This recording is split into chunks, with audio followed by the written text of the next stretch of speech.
Students, आज जो मैं टॉपिक ले रही हूँ वो है डिसोल्यूशन एक्सपेंसेस का। ये एक एडजस्टमेंट आती है जो बच्चों को कई बार कंफ्यूज करती है। बिल्कुल आसान सी है। थोड़े से हम अलग अलग सिचुएशंस लेंगे कि क्या क्या होता क्या डिसोल्यूशन एक्सपेंसेस। डिसोल्यूशन एक्सपेंसेस आपको पता है, जब फर्म डिसॉल्व होती है तो एसेट सेल की जाती हैं, लायबिलिटीज पे की जाती हैं, ये सारा प्रोसेस होता है। तो इस प्रोसेस को करने में कुछ एक्सपेंस होते हैं जिसको हम कहते हैं डिसोल्यूशन एक्सपेंसेस। तो ये एक्सपेंसेस आपको पता है, जो एक्सपेंसेस जो भी होते हैं वो रियलाइजेशन अकाउंट में आते हैं। तो जब रियलाइजेशन अकाउंट बनाते हैं तो ये हमारा रियलाइजेशन अकाउंट है। तो जो डिसोल्यूशन एक्सपेंसेस होते हैं ये कहाँ पे आते हैं आपको पता है। रियलाइजेशन अकाउंट में जो भी एक्सपेंसेस होते हैं वो डेबिट साइड में आते हैं, जो इनकम होती है वो क्रेडिट साइड में आती है ना। तो जो डिसोल्यूशन एक्सपेंसेस होते हैं ये भी कहाँ आते हैं, डेबिट साइड में। यहाँ पे ये आते हैं यहाँ पे। अब इनको या तो फर्म पे करती है या पार्टनर पे करता है। अगर फर्म पे करती है तो हम सीधा क्या एंट्री करते हैं, realisation account debit to bank. यहाँ पे लिख देते हैं टू बैंक। जो भी एक्सपेंस होता है यहाँ पे हम लिख देते हैं रियलाइजेशन एक्सपेंस। और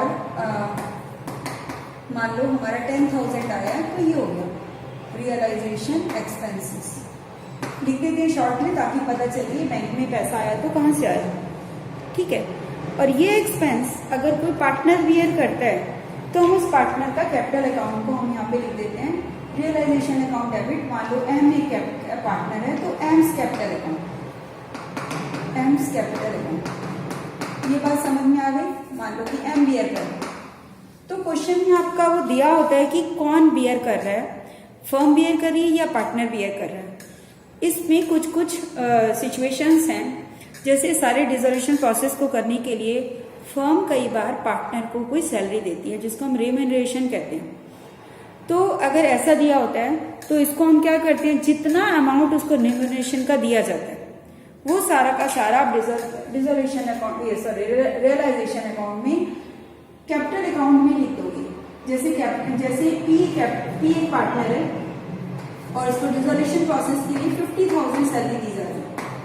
तो इसकी एंट्री क्या करेंगे, आपके क्वेश्चन में लिखा हुआ है ₹50,000 paid to P as remuneration for dissolution process. तो आप क्या लिखोगे, इसका रियलाइजेशन अकाउंट के डेबिट साइड में यहाँ पे पीज कैपिटल अकाउंट लिखोगे। किसके लिए, रिम्यूनरेशन जो उसको दिया जा रहा है डिसोल्यूशन प्रोसेस को करने के लिए 50,000। ये बात समझ में आ गई। पहली बात, अब मैं आपको अलग अलग जो सिचुएशन बता रही हूँ ना उसको मैं सिचुएशन को पहले लिख रही हूँ। जैसे कि फर्स्ट सिचुएशन है फर्म पे कर रही है, डिसोल्यूशन प्रोसेस का जो एक्सपेंस है वो फर्म पे कर रही है। तब क्या एंट्री होती है, रियलाइजेशन अकाउंट डेबिट, शॉर्ट में फटाफट लिखिए, realisation account debit to bank account. तो हमने यहाँ लिख दिया टू बैंक अकाउंट। और अगर पार्टनर पे कर रहे हैं, फर्स्ट सेकंड क्या है, पार्टनर पे कर रहे हैं, तो हम क्या लिखेंगे, realisation account debit to partners capital account. जो भी पार्टनर का नाम है टू पार्टनर्स कैपिटल अकाउंट। अगर पार्टनर पे कर पार्टनर्स कैपिटल अकाउंट। तीसरी मैंने बात बताई कि रियलाइजेशन एक्सपेंस के लिए अगर उसको कोई सैलरी दी जाती है तो भी हम क्या करते हैं, रेम्यूनरेशन जो दिया जाता है realisation account debit to partners capital account. जिस पार्टनर को भी रेम्यूनरेशन दिया जा रहा है उसका नाम टू पार्टनर्स कैपिटल अकाउंट, ये बात समझ में आ रही है, इतनी बात समझ में आ गई। चौथी सिचुएशन ये है कि कई बार डिसोल्यूशन प्रोसेस को करने के लिए पार्टनर को सैलरी भी दी जाती है, साथ में उसको एक्सपेंस भी दिया जाता है। जैसे इसका एक क्वेश्चन मैं आपको बताऊं, इसका अगर लिखा होता है जैसे कि 50,000 उसको सैलरी दी गई और एक्सपेंस को बियर करने के लिए उसको 30,000 और दिए गए। क्या दिया गया, अब पार्टनर्स इसको क्या दिया जाता है, सैलरी और डिसोल्यूशन एक्सपेंस का अमाउंट। ये ध्यान से समझ लो इसको मैं क्या बता रही हूँ।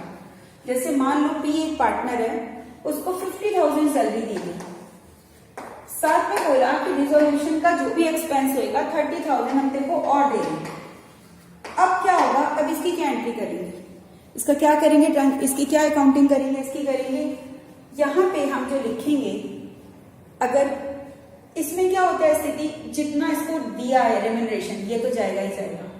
अब बात करते हैं डिसोल्यूशन एक्सपेंस की। इसमें आप समझ लो कि ये एक्सपेंस ज्यादा भी हो सकता है, कम भी हो सकता है। अगर कुछ नहीं दिया हुआ तो आप सीधा का सीधा यही लिख दोगे यहाँ पे, पार्टनर के कैपिटल अकाउंट, यहाँ पे डिसोल्यूशन अकाउंट डेबिट टू, जैसे पी एक पार्टनर है, पी को ये दिया जा रहा है पी कैपिटल अकाउंट, और इसमें पूरा जो रेम्यूनरेशन प्लस एक्सपेंस का जो अमाउंट दिया गया 80,000 पूरा का पूरा लिख दीजिए।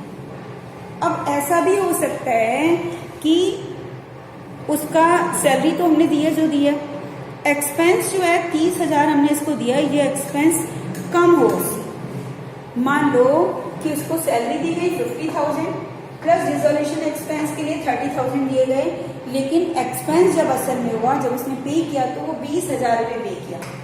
अब क्या करेंगे, अब रियलाइजेशन अकाउंट में हम क्या लिखें, 50 प्लस 20 लिखूं कि 80 लिखूं, क्या लिखूं। तो आपको ये बात याद रखने की है कि अगर इसको दे दिया गया एक्सपेंस, आप ये समझ के रखो ये इससे ज्यादा हो कम हो कोई मतलब नहीं है। आप जितना हमने उस पार्टनर को पे कर दिया वो फर्म का खर्चा होगा, तो हम यहाँ पे सीधा 80,000 ही लिखेंगे। हमें इससे कोई मतलब नहीं है उसका खर्चा कम हो रहा है या ज्यादा हो रहा है। समझ में आ रहा है। जैसे कि आपकी बुक में एक इलस्ट्रेशन है, उसमें भी इसके बारे में एक फोर्थ इसका पार्ट है, 8th इलस्ट्रेशन का फोर्थ पार्ट है, Pavan a partner was paid remuneration including expenses 20,000 to carry out dissolution of the firm, actual expenses were 10,000।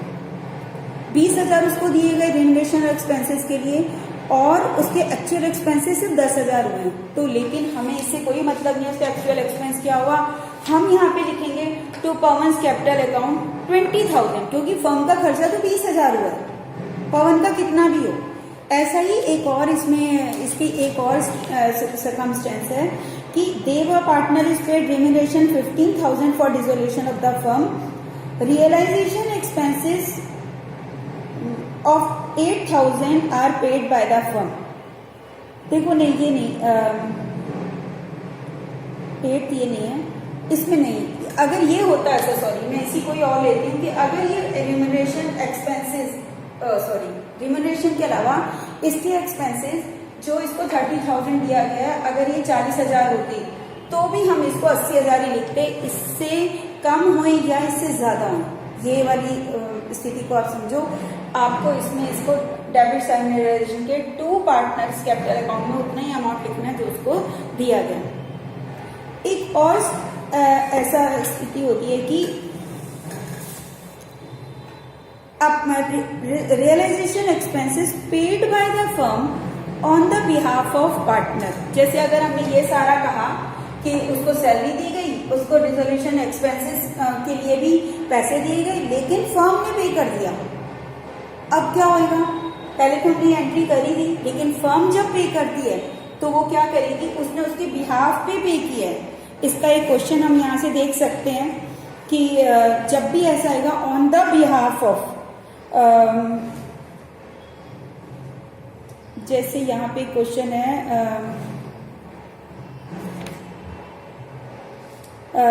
realization expenses of 5,000 were paid by the firm on the behalf of Madana partner।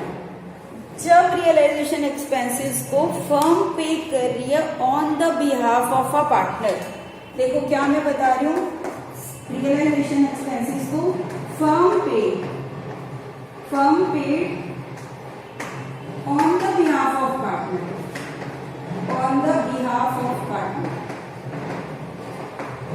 मतलब firm partner को पे करना था लेकिन firm पे कर रही है, तो फर्म किससे ले लेगी, पार्टनर से ले लेगी वो अमाउंट। तो जिसको पे करना था, मान लो पी को पे करना था, तो P is capital account debit.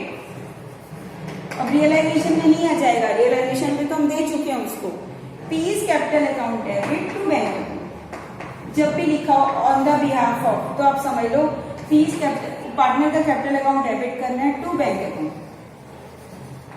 तब रियलाइजेशन में नहीं करेंगे उसको, क्योंकि रियलाइजेशन में तो हम उसको कर चुके हैं। एक ये भी आता है कि एक और बात आपको इसमें याद रखनी है रियलाइजेशन एक्सपेंसेस में, जहां लिखा होता है borne by and paid by, ये याद रख लो। मैं एक छोटी सी ट्रिक भी आपको बता रही हूँ। बॉर्न में बी आता है, अल्फाबेट में बी पहले आता है, पी बाद में आता है। जहां लिखा होता है बॉर्न बाय तो इसका मतलब है उसको डेबिट करना है, जिसको बॉर्न करना है उसको डेबिट करना है, जो पे कर रहा है वो क्रेडिट होगा। ठीक है, तो आप ऐसे याद रखो कि borne by and paid by. एक और भी होता है कि जैसे एक लेते हैं एक लेते हैं इसमें कि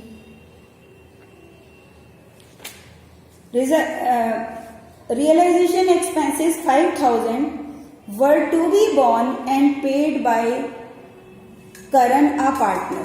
देखो इसमें एक और बात है, एक और स्थिति होती है। मैंने बोला है बॉर्न बाय को, बॉर्न है तो वो डेबिट, पेड है तो वो क्रेडिट। लेकिन अगर किसी क्वेश्चन में ये लिखा है, मैं यहाँ लिख रही हूँ रियलाइजेशन एक्सपेंसेस 5,000 के वर टू बी बॉर्न, जिसको were to be borne and paid, इसको करना भी borne and paid by a partner ए।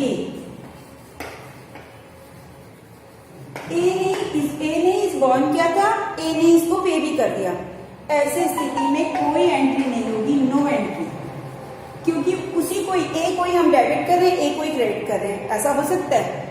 इसलिए हमें इसकी नो एंट्री होती है। अगर एक ही पार्टनर लिखा हो, उसी ने बॉन्ड किया, उसी ने पे किया, तो उसकी कोई एंट्री नहीं होगी। ठीक है, एक और भी होता है,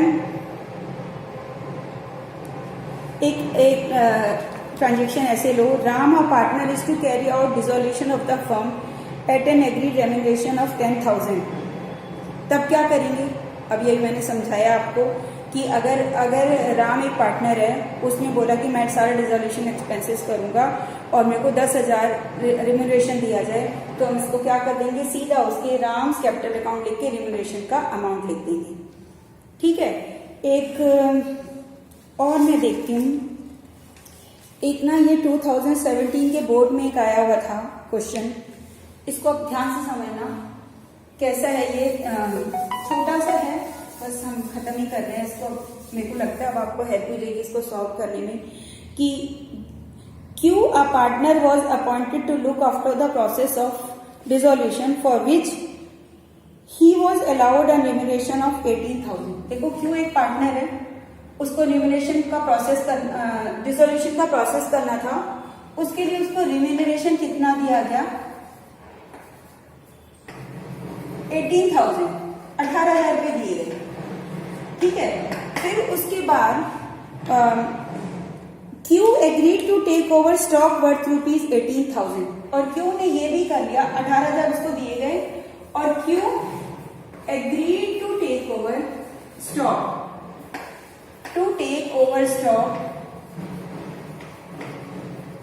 वर्थ ₹18,000। उसने कहा 18,000 का स्टॉक है, मैं ले लूंगा, चलो रिम्यूनरेशन की जगह। लेकिन वो स्टॉक जो था ऑलरेडी रियलाइजेशन अकाउंट में डेबिट हो चुका था। द स्टॉक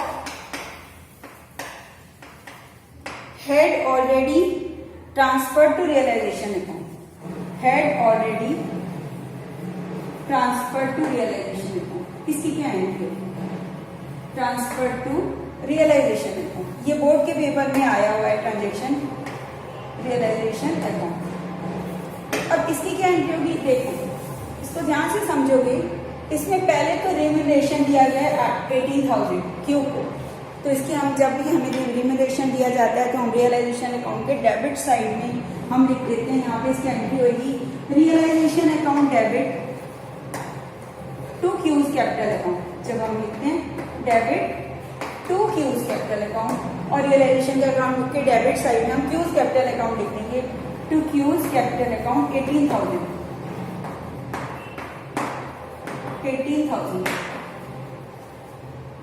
एक एंट्री होती है, एक एंट्री बनेगी क्यू ने वो स्टॉक ले लिया। जब क्यू ले रहा है तो इसके क्रेडिट साइड में यहाँ पे आएगा ना बाय क्यूज कैपिटल अकाउंट, किस बात के लिए, जो स्टॉक ले लिया उसने 18,000 का, है ना स्टॉक। तो इसकी क्या एंट्री बनेगी, सेकेंड एंट्री क्या बनेगी, Q's capital account debit to realisation account, ये भी 18,000।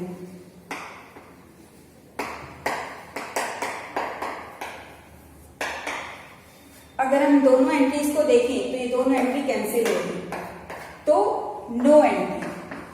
जितना उसको रिम्यूनरेशन दिया गया उतने का ही उसको कोई चीज दी जा रही है, तो ऐसी स्थिति में उसको कोई एंट्री नहीं कर